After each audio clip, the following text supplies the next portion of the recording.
you think you got to go earn it and do it. Rather, you are loved and act out of an appreciation for that. And that can actually be more effective and should be more effective. And if my kids get that, I won. Have you had a busy day today? I have had a pretty busy day, but it's all self-imposed at this point. So nothing too brutal. But yeah, it's been pretty frenetic at this point.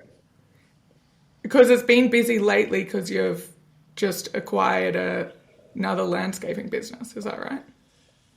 Yeah, so usually, I mean, we're super seasonal, and usually the winter is downtime for us.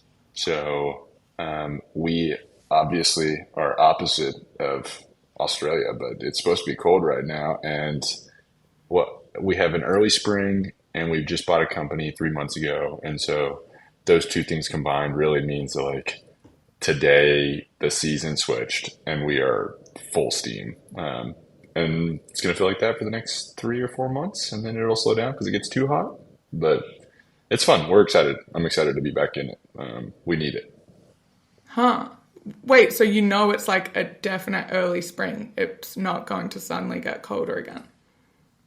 Who knows fully? But I would put money. If I was a gambling man, which I am, I would put money on the fact that we're in it. I mean, this forecast looking like we've got at least another couple weeks of this, and the plants are really changing right now. So I think we're full on in it at this point. Great.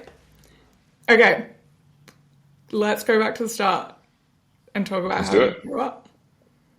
Yeah. All right. So you want me to just go into my how I grew up? Okay. I have a really good relationship with my family. Still very close to my mom and dad and brother. I grew up in Austin, Texas. I am the son of a small business guy and a speech teacher. And so I honestly was not that close to my dad. I didn't have a bad relationship with him, but I wasn't that close to my dad until mid 20s. And that was because boys have problems with their dads, but also because he worked a lot. He ran a business or multiple businesses throughout the time that I lived there. And so I was the kid that ran around the office and shot him and his employees to rubber bands. And I still have fond memories of that. I was the kid that rode around in the car and visited projects and listened to conference calls.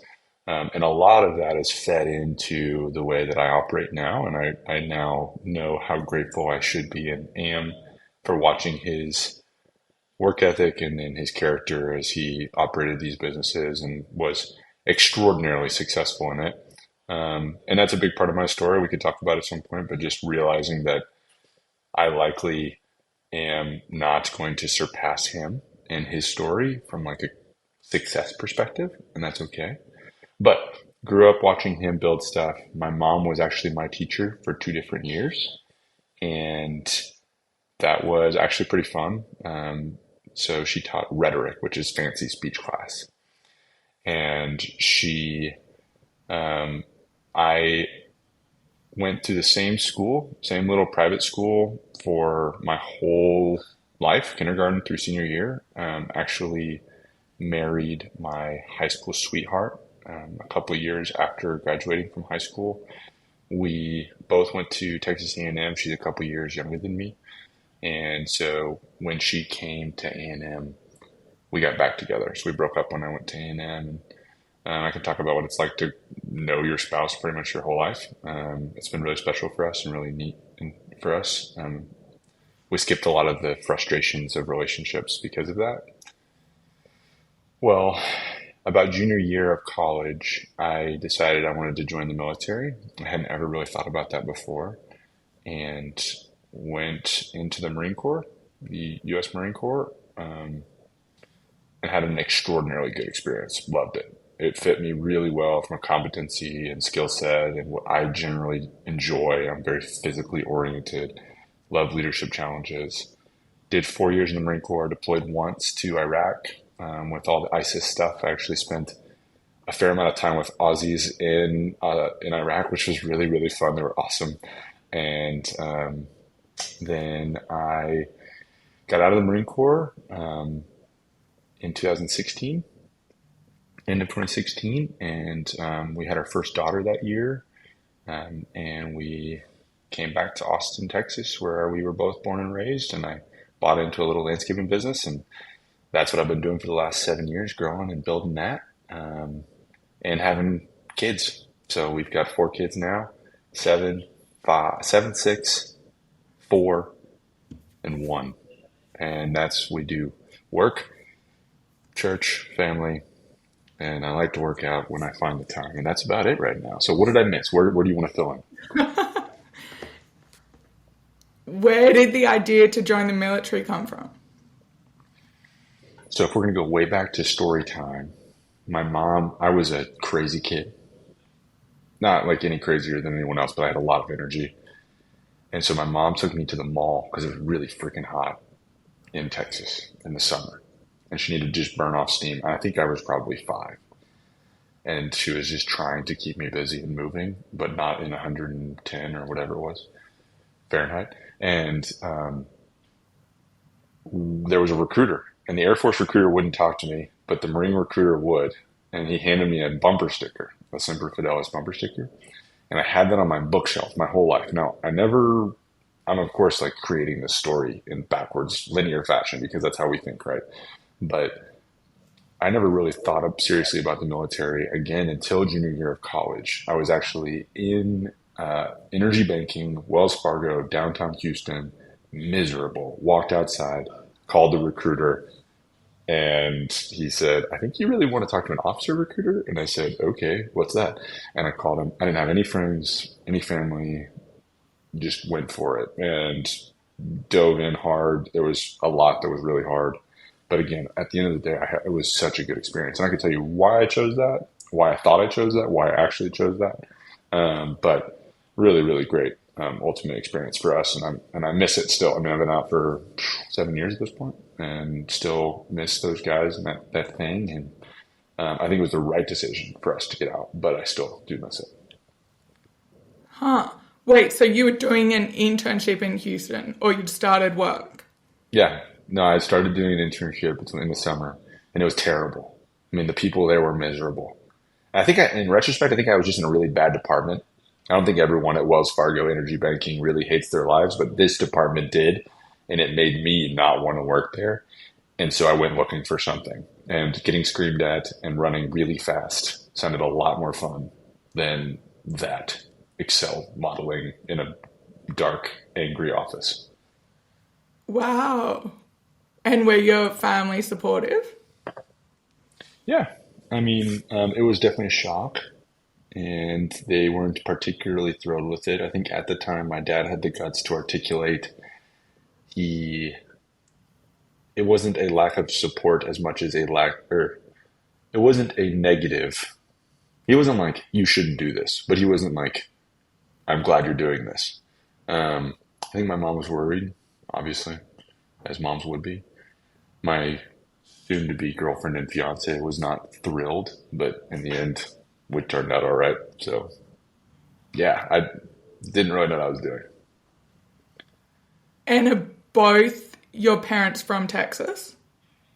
Both my parents are from Kansas.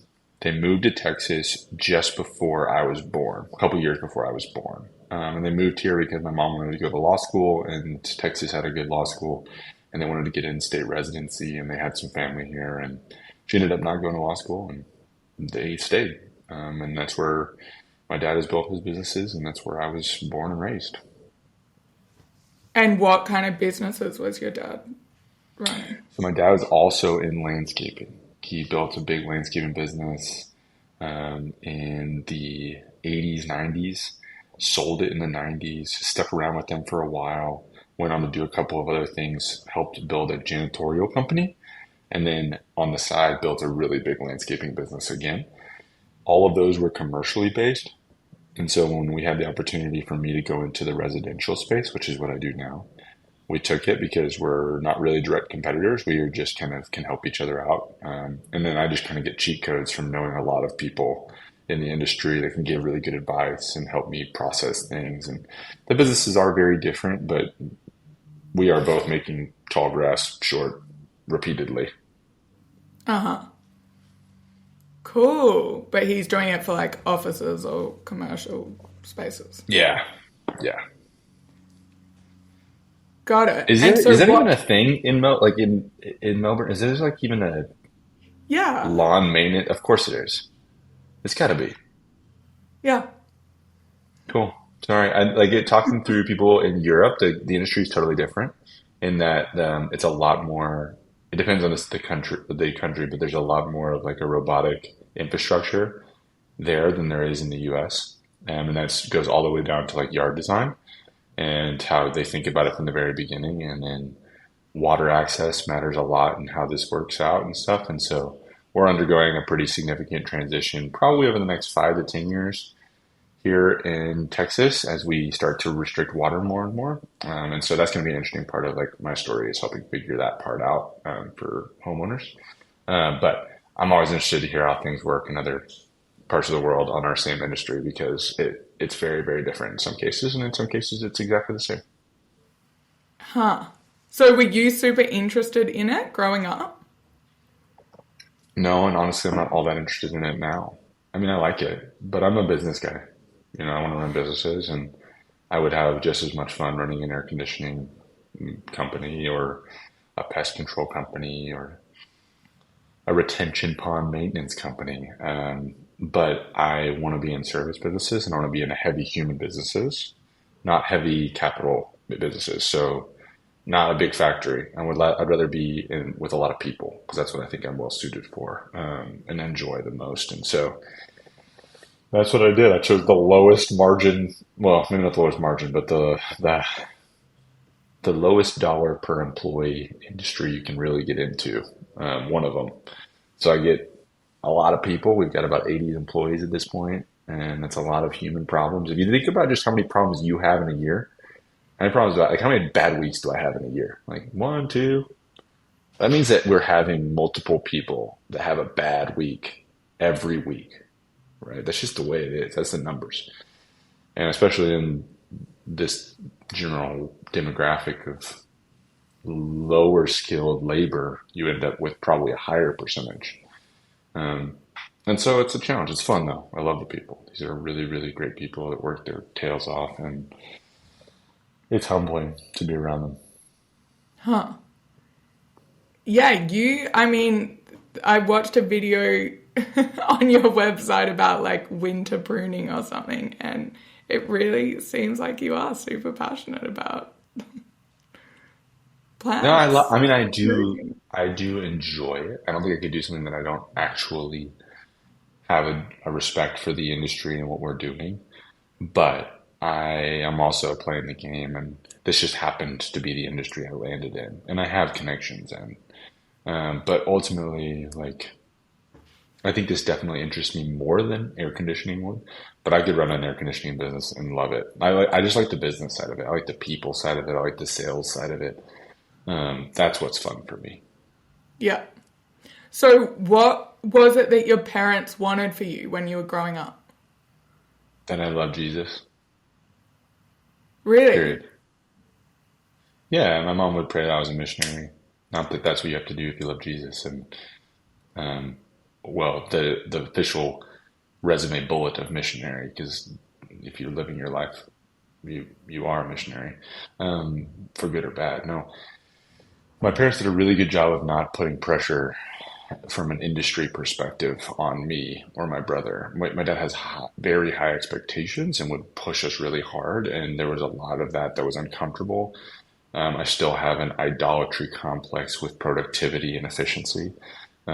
I still have to work through that all the time personally. It's hard for me. I can already see me pushing it on my kids. Um, and that's not all bad, but it isn't the highest good. And they did a pretty darn good job of one, sacrificing from a financial perspective to put us around people that believe these things, and two, to like not over push their beliefs on things. And the military is a good example. I knew they were going to be supportive, even if they didn't love it, because they trusted me and they put me in a position to make good choices. And it was my choice to make. And they did a good job of saying, okay, how can we help in it? How can we support you in your marriage in it? And maybe not that explicitly, but I always knew that was the case. And we're in the same place now. They're very supportive of our family, and they like what we're doing, and they like that we're close by, and we like that we're close by. But if we had to do something else, they'd be all in for it. So what type of church was it that you went to growing up? So we went to a very small, very artsy, evangelical, non-denominational church. So I said a lot of words there. Um, I went to church. I don't actually feel embarrassed about this. I think it's funny and weird. Austin is a weird city, especially it used to be. Now it's gotten a little bit more mainstream. I didn't realize this was a weird thing growing up, but I went to a church that was very relaxed. A lot of tattoos, a lot of dreadlocks, a lot of piercings, a lot of art on the walls, a lot of theater done as part of the worship. Very charismatic. My Sunday school teacher didn't wear shoes to church and taught me how to play chess, but really did love Jesus, and taught me about Jesus too. So like I didn't wear shoes to church a lot when I was growing up. I didn't think that was weird. I would be weirded out if I took my kids to church now without shoes. That would not be something I would do anymore. But it was a great church. They really, and my youth pastor was amazing. Really took a ton of time to develop me. Top 5, 10 people that impacted my life. And just because he at 12 years old said, "Hey, you're going to be a leader, and I expect high things from you. Here's a book that's for adults. Go read it. And I believe you will, and I believe you can." And I said, "Yeah, sure, I'll do it." And I did it. And then he kept challenging me and pushing me, and it was just formative. And so it's like modern music and stuff like that. It was pretty modern. Yeah, it was pretty modern music wise, and it was not stuffy at all. We go to a more like now we attend a much more what's the word I'm looking for? There is more like rigidity to the services. Um, there's more of a pattern, and those things that I now value more. I think that all like there are core beliefs and core ways to worship God, and I'm appreciative of both those. I think that if you look at the asymptote of faith, all of those things add up to getting a little bit closer to full understanding, assuming that you understand and believe that there is a firm truth. And both of my charismatic church and my non-charismatic church both believe the same core things and approach them in different ways. And that's what I have loved. And I feel comfortable in both those places, which is fairly unique at this point. And what was school like for you? I went to a small classical Christian school where we were, I don't know how to compare it to anything because it's all I had, right? I went kindergarten through senior year, the same school. It was small and scrappy. Now it's pretty big and fancy. My kids actually go there now, which is weird. Um, 2 of my 4 go there now. But I feel tremendously blessed by that community. It's, I can explain what classical means, but like we read a lot, we memorized a lot. It wasn't like we wear uniforms, but it wasn't like strict boarding school stuff. It was like kids going to school, and we ran around and did stupid stuff and learned a lot of things. And at the end of it, I was really good at sounding like I knew what I was talking about. Whether or not I actually knew it is another story. So, And it was co-ed. yeah, I met my wife there. We did it there. I mean, sorry, it was girls and boys went there. Yeah. And, and was the focus more, would people like sacrifice to send their kids there because it was like this really good Christian school, or it was like that, it was like the best quality education, so people would make sure, or it was like more an elite Well, school, or that's a good question. So, when I was there, I think it was about 70% scrappy sacrifice and about 30% kind of this is an elite institution. It was still really young. I was one of the first classes to go through. And so there wasn't much prestige. Now it's the largest, one of, if not the largest, enrollment of a private school in town, because it's been around for this long now and it's gotten a really good reputation. So now it is known for scholastic rigor and a reputation for excellence, from an educational perspective. But what I value about it and what it was built on and what I think it still has is a very rich community that has very high standards and a unique and homogenous worldview that we all adhere to for the most part. And that is recognizing that we believe in teaching that which is good and beautiful and true, and that there is a standard that we measure things against, and that we really care about excellence in education, but in the context of a world that has been set in order by a God that is real and true. And that's the worldview that we look through it. And that's what drives all of the truth from an education perspective. And that doesn't mean we shy away from understanding and studying things that are not Christian oriented, but it means that we have a worldview and a lens that we look through in order to understand those things in a way that is as applicable and approachable as we can make it. uh-huh. That was a lot of buzzy words in there. Did that make sense? Was that a thing? Are we good there? Yeah, that makes sense. And did you feel like there was a lot of pressure on you having been there for what you did No, after school? I love pressure. I'm one of those people. I always want it. I never was good enough to have the ball at the end of the game, but I always wanted it. Like that's who I am. I would rather bet on myself. I want that pressure. It took me a long time to realize that it's not a character issue to want that pressure. Like if my kids don't want it, that's okay. My wife has to remind me of that pretty regularly. And so, no, I don't feel pressure from that. I like, I like that kind of stuff. I like being pushed. That's who I am. And what was Texas like at that point, or Austin like at that point that you were growing up compared to now? Well, it's gotten a lot bigger. I mean, the town got really cool on the national and international stage, and so we had a lot more people and businesses move here. It was pretty sleepy back then, but you don't know much better. I think that like I didn't know anything different. We've lost some of our local vibe and feel, but there's still a whole bunch of that, and that's kind of the way the world works, right? Like stasis is not something I really want to be a part of, and I like Austin that is today, and I certainly like Austin more than I like a lot of cities in Texas and around the world. I just think it's got a lot of character to it, and that is primarily a function of a history, but it's also a function of a unique confluence of a world-class institution in the university, a seat of government in the state capital, a tech influence, and an art music influence. All those things coming together is a very unique thing you don't find most places. And that makes a really unique culture. It's also a blue city in a red state. And so it's more liberal in a more conservative state, which has some cool implications and for the way that the city continues to grow. And so big fan, love it.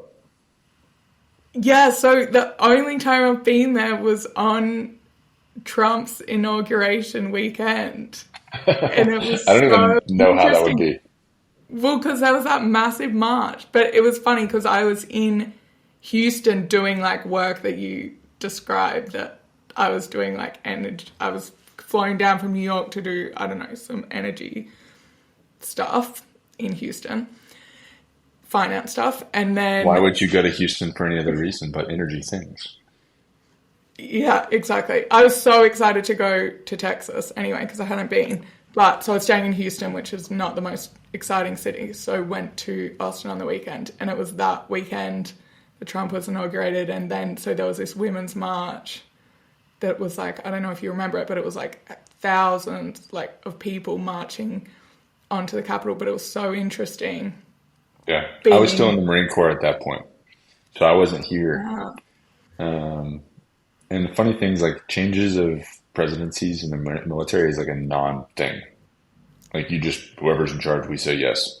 It's a really interesting culture. So didn't feel any of that where I was at. I was also in California at that point, which maybe was even angrier than Austin. Who knows? But I wasn't here for that experience. huh. It wasn't that it was that angry. I don't know. It was just so interesting. I think because people from, if you haven't been to Texas, you have this understanding that Texas is like this, you know, redneck place or something, or not, you know, but everyone has guns and is No wearing cowboy offense. Yeah. but yeah, no offense. But the cities like aren't like, even when I got to Houston, I was like, oh, there's like a black female mayor here. I was like, this isn't adding up with my idea that everyone's Yeah. wearing a cowboy hat. And Totally. No, what's funny is the things that people would be like, I'm sorry, and not to stereotype, it's like, no, no, that's what we're proud of. We're happy for that perception of people to have for us. No, people forget how big, especially Houston. Houston's what, top three cities in the nation from a size perspective? It's huge. And so, and it's a confluence of it's a port city and an energy city, both of which are very international. So it's actually got a tremendous international community, one of the most international communities in the US. And so it's got great food. It's a super boring place and it's not a very beautiful place and it's really hot, but it's got a lot of really good food. And it's really interesting from a commerce perspective if you want to do oil or anything to do with energy. Austin's way cooler, in my opinion, and my opinion is correct. I will stand by that. so were people very, were there other very religious people in the military, or how did that work? Yeah, some. I mean, it's a very um, the military was the first time that I was probably outside of my Christian bubble, which was really good, really rich, really valuable, very helpful. And yet there were still some of the people that I'm closest to today that have the most authentic faith I've met in the military. So it was a lower percentage, would you say? I went to a Christian school and then was in a Christian bubble at Texas A&M, and so almost all of my people were professing believers. Whether that's true or not, they would have said they were. And then going in the Marine Corps, I was like, no, dude, F that. I don't, I don't believe that. And I don't really care that you believe that. Let's just, can you like do your job and let's go do it well. And that was so fun, super fun. One of my closest friends, I was just messaging him from the Marine Corps. I was just messing with him for the last couple of weeks because he was in the like deep bush on the Burma Thailand border delivering aid and telling them about Jesus and just kicking ass over there. It was awesome to watch him do that. And it's crazy that we have phones now that can like send messages like that. Here's some pictures of kids. And then one of my other deep friends is now in Tennessee. Um, and he's in business but we were really close and helped each other through that process. But the vast majority of people were not. And that's just because the vast majority of humans are not. And that's okay and good. And that was good for me to learn and good for me to interact with. Huh. So were you trying to convert people, or you're like pretty relaxed? I love that question. Um,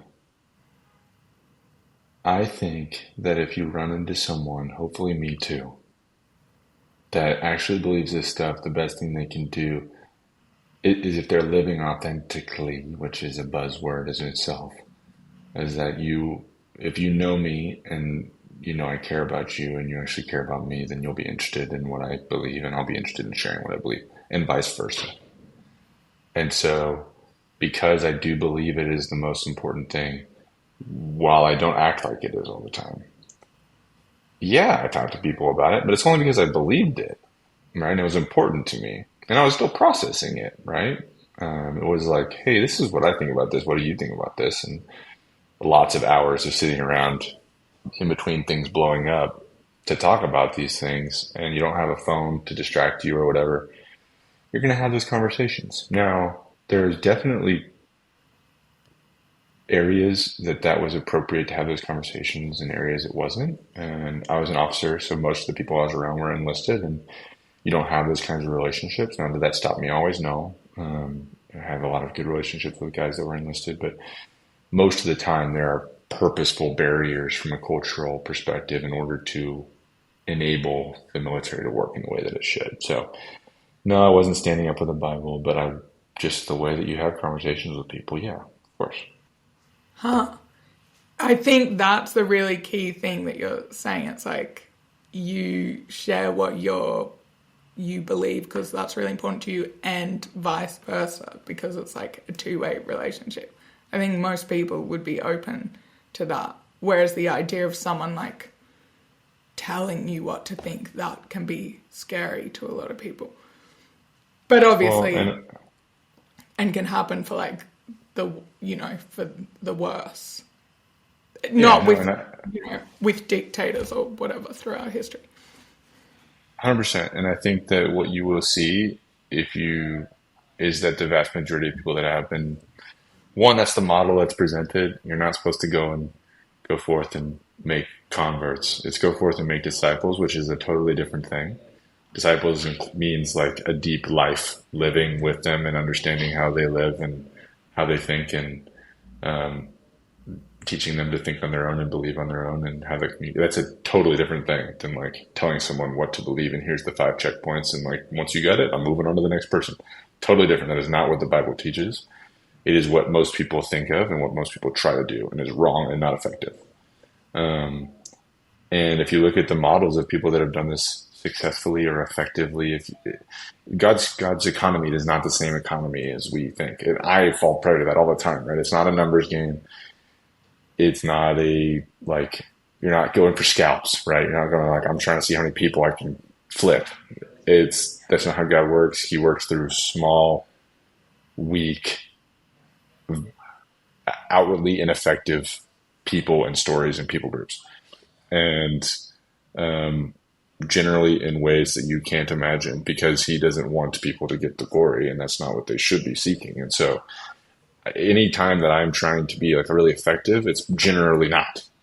Whenever when I'm the weakest and most ineffective is when I am the most effective. So,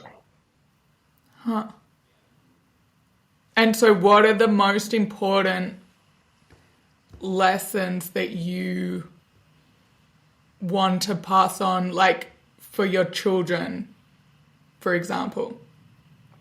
in accordance with faith, or in life, or both, or give me some direction there. Maybe, well, I was thinking about faith, but maybe both, but maybe they work together. But like, say if they were like, in 20 years from now, they were like, Dad, actually, this the church stuff isn't for me or something, but they still had, you had influenced them to a point that they still were living these values that you'd instilled with them, and you'd be like very happy with that. What would those things be? Yeah, so first of all, I don't believe in it as a values thing. I view it as a relationship thing. And so we act, this is what I would want them to believe. We act out of a recognition of our relationship with God, not we act in order to have a relationship with God. So I'll say that again. We act because we have been saved by his grace and by no works so that we can't boast, rather than we act and therefore receive his grace. And that's what I struggle with every day. And that's what probably my kids are going to struggle with because that's probably what I'm going to instill in them, right? Because my issue is we're going to get like, I'm a type A, get shit done, efficiency, measurables. My dad used to wake me up in the morning and be like, I want to know 10 hours of productivity at the end of the day. And that like seems totally reasonable to me now. Like at the time I was 12 and I was like, this is crazy. None of my friends do this. Now I'm like, I love that he did that. I was so efficient, way more efficient. I'm like way ahead because of those kinds of things. I want to do the same thing for my kids. I appreciate it. But what does that mean? You internalize from it sound like an understanding of authority and love and all that stuff. You think you got to go earn it and do it. Rather, you are loved and act out of an appreciation for that. And that can actually be more effective and should be more effective. And if my kids get that, I won. I'm actually going through the process right now of my someone close to us is dying. She's got several months, and I'm going to get to go down and sit with her and do several interviews with her. And I'm thinking through those questions and whatnot. And she did a great job of teaching these things. And so your question is poignant to me because I'm thinking through how am I going to ask the opposite direction? But I don't know. Did I get to your question? Did I answer your question there? Yeah, that's so interesting because I am thinking that it's like a lot of pain and suffering in the world is caused by people who maybe don't realize that they are like loved and worthy and safe or whatever as they are. Or even like a lot of suffering or pain like I caused was because it was like, oh, you know, that first thing Absolutely. that you're saying that it's like I have to do X, Y, and Z to be worthy or whatever, which is a really painful place to be in. No, I was not everyone's issue, but that's 100% mine.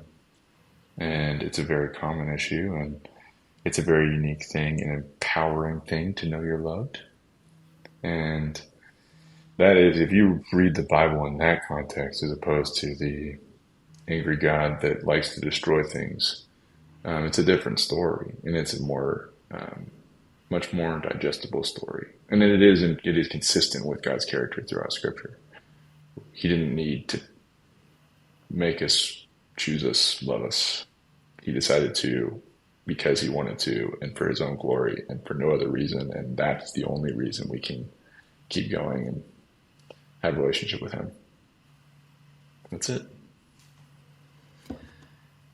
Okay, we're going to run out of time, but I quickly want to ask about the landscaping business. So you bought Yeah. it when it was losing money, right? Yes. That was a good decision, right? Sounds good. So you No, wanted the I, challenge. no, I didn't know what I was doing. No, I was incompetence. It was generally, I mean, or brash naivete or overconfidence, hubris, whatever you want to say. I've never had problems making decisions. Someone offered this opportunity and I said, that sounds fun. Let's do it. And I didn't really think much about it. I didn't model it. I didn't really like process all this stuff. Just went for it because I believe that I like to bet on myself, for better or worse. There's a lot of times it's for worse, but this time it's worked out for the better. And so went for it. The first couple things I did were just figure out how to pay for myself and figure out how to run the business. And I am still not great at running this business 7 years in. Like people just think you can, like my military experience or experience with my dad, or you can go get an MBA. Like, no, you got to go do these things and feel them for years in order to get good at them. I am now at the point where I feel like I might one day get good at this. And it's been 7 years. The first year I felt like I was really good. The second year I felt like I was terrible. The third year I was like, okay, maybe I would be okay. And 4 years after that, I'm like, yeah, I might be okay eventually. We'll see. And so we're surviving and continue to improve. And now hopefully we'll do more than eight this year. And that will be 8 really million great. in revenue. Yes. And it's making money now, not losing money. Yeah. Yeah. Not as much as it should, but it is. Great. Yeah. So It's pretty fun. what would, and you bought it when it was making like 1 million in revenue. 1.6. That's right. So we've now 4, 5 times, something like that. Yeah. It's a totally different organization. And you can see these pictures behind me. This one right here. This one was before I was here. This was like the first year I was here.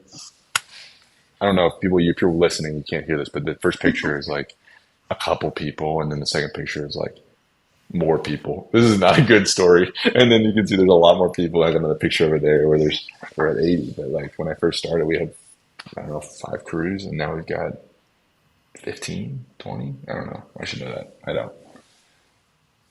Nice. And Yeah. so how did you turn it around? Like, what were the biggest challenges and what were the biggest things that had to change?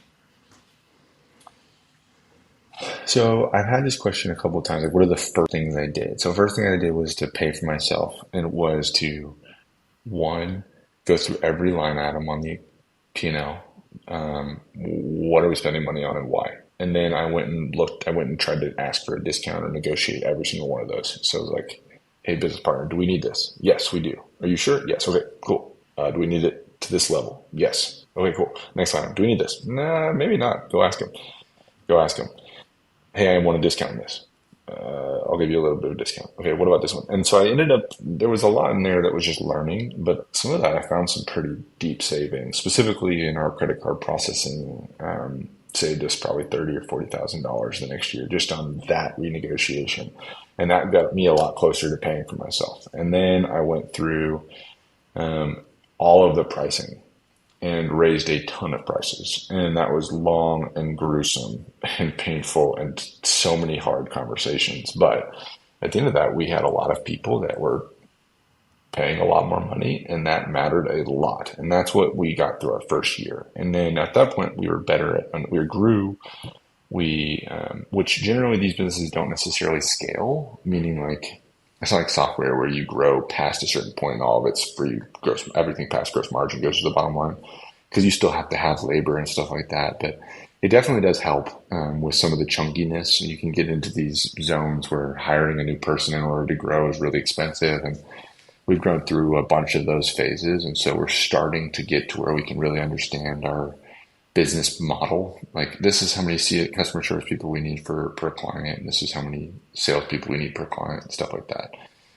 But we will see how far we can go. I hope and plan on being the largest residential landscaping business in Texas. We're ways from doing that, but I think in the next decade we can maybe pull that off and see where we go from there.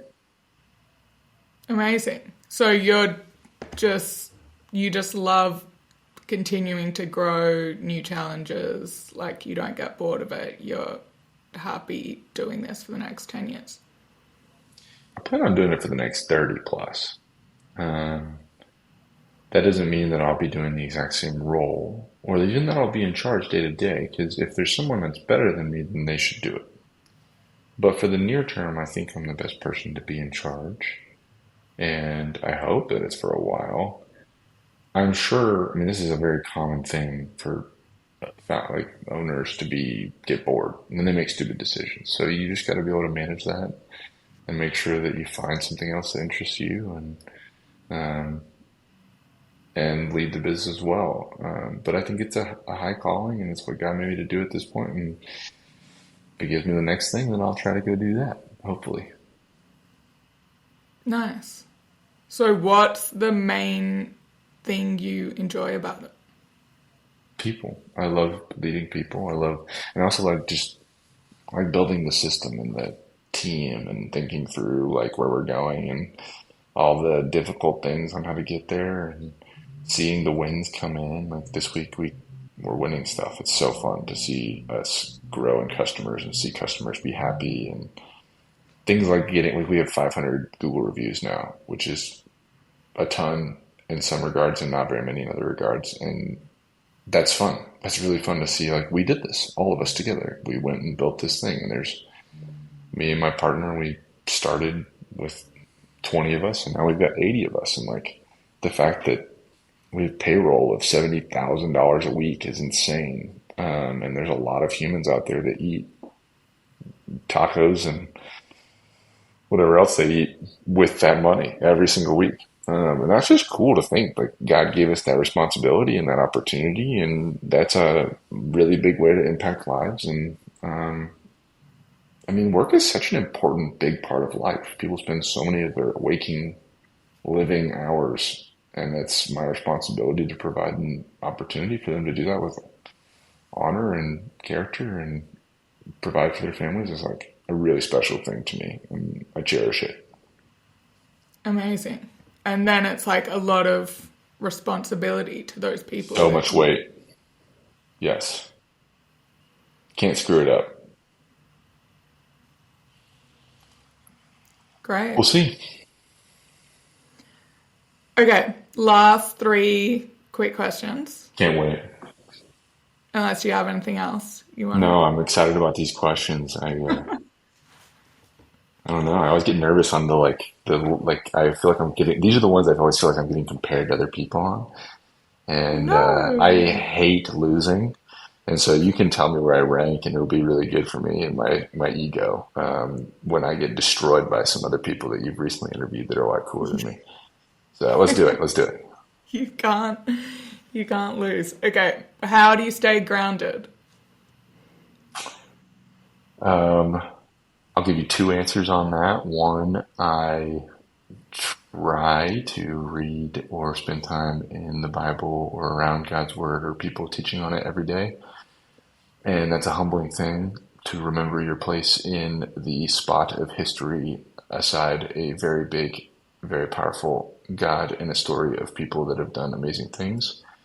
When you start your day like that every day, it changes the way you think. Secondarily, I work around a bunch of people like that have come from nothing and have worked their way, clawed their way to their status they're at right now, and they work really hard. And what I would say is that oftentimes I think my foremen, the guys that lead two other guys, right, and mow lawns, 25 lawns in a day, I think oftentimes they do their job today better than I do my job today.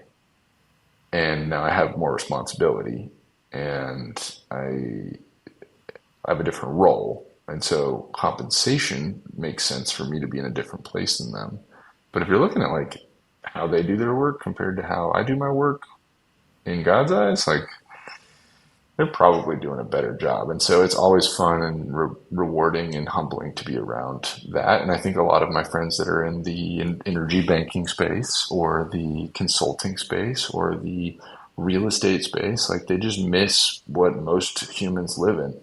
And they forget that and they think that their $150,000 a year is a pittance because they can't afford that one house that they want. And it's like, dude, you don't, it's a good reminder to me to go and be around every single day these guys that work their tails off, and because this is their way of getting their family ahead.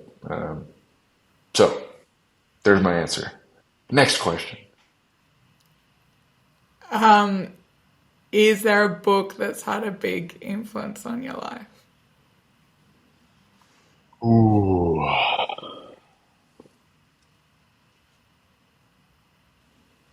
I read a lot. I really enjoy. I actually am a big audiobook guy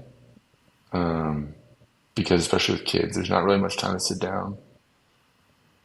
Um, I'll try to think about books that I've gone back to. Um, Big influence though, like changed the way that I view the world or think about the world. I'll give you a couple business books that I like actually apply. This is cheating. I'm gonna cheat because I'm a cheater apparently. Um, Books that have actually impacted the way that I run our business, like strategically. There's a book called Alchemy, which is there's a book called Nudge, which is a behavioral science book, which I really enjoyed by Thaler. There's a book called Influence by Cialdini, which is like another behavioral science sales book, which is really good. Oh yeah, I'm Um, reading that at the moment. it's really fun. It's a little bit old now, but man, there's some great influence or like great stuff in there. Um, this year I've read a lot of fiction because I had a really shitty year with our family. My son was in the hospital for 5 months, and so it's been really hard. And so I just listened to a lot of fiction, fun fiction. Like just needed to escape fiction, sci-fi, stuff like that. Um, and so I don't know. I do like some of the military books. Extreme Ownership is ridiculous, but actually is really good. And I think that that principle is really good from like a you better own all problems, whether you can control them or not, because that's how you have to view life. Give it another 2 minutes and I'll come up with a couple more, but we'll start there. Nice. Is your son doing better now? He's doing a lot better. He's still struggling. I mean, he was born 4 months premature. He was like a pound and a half. He was like this big, tiny. Oh my God. He should have died, but he's alive and he's doing really well. It's still a ton of work. We still have to spend a lot of. I mean, I think my wife and I, primarily her, spend 7 hours a day feeding him, and on top of raising three other kids, and it's a grind. But we are doing our darndest, and I think that one day he'll be in pretty darn good shape. So the fact that he's alive is a win, and he's crawling a little bit now, which is really cool. And we're doing all right. And last question. What 3 words describe the best version of Nolan? Man, I'm gonna have to ask my wife this question tonight. For me, not for her. She's wonderful already. Man, oh, and I feel like she's gonna judge me based on what I say too. I can just hear her be like, "What did you say?" Oh man, that was the first time I felt nervous this whole time, just thinking about my wife hearing what I was gonna say on this. I think I am best when I am humble, intense, and leading people. Leading dash people. One word, hyphenated. Can I do that? Yeah, Cool. great. Love that. Okay, so where do people find you? The best place to find me is gonna be on Twitter. Just search Nolan Gore. My handle is Leadership Acad one, but I spend a lot of time on there for better or worse. I have a lot of fun doing it. It's a good way to connect with people. That's how we got to know each other. It was fun. But yeah, that's the best place to find me. I'm working on a website for me too, but it's not live yet. Great. And if they need lawn services, oh, sorry, if they need landscaping in Lawn Austin. services, landscaping, topchoiceaustin.com. We'd love to cut your grass and do whatever you know. It'd be fun. I would love that if we got somebody through this. I will give you a free mow if you call us because of this podcast. It would be a delight. Amazing. Cool. Well, it's wonderful to Thanks see so you. much. Thanks for having me. Please reach out if you hear anything, everyone. And really enjoyed this conversation. Thanks so much for your time and for preparing and thinking through this stuff. It was great. Hey guys, thanks for listening to this episode. If you enjoyed it, feel free to share it with someone. And also, a random 23-year-old just messaged me on Instagram and told me he found the podcast through the algorithm. So it actually does help if you review the podcast and subscribe or follow. And then you get to find out about future episodes as well.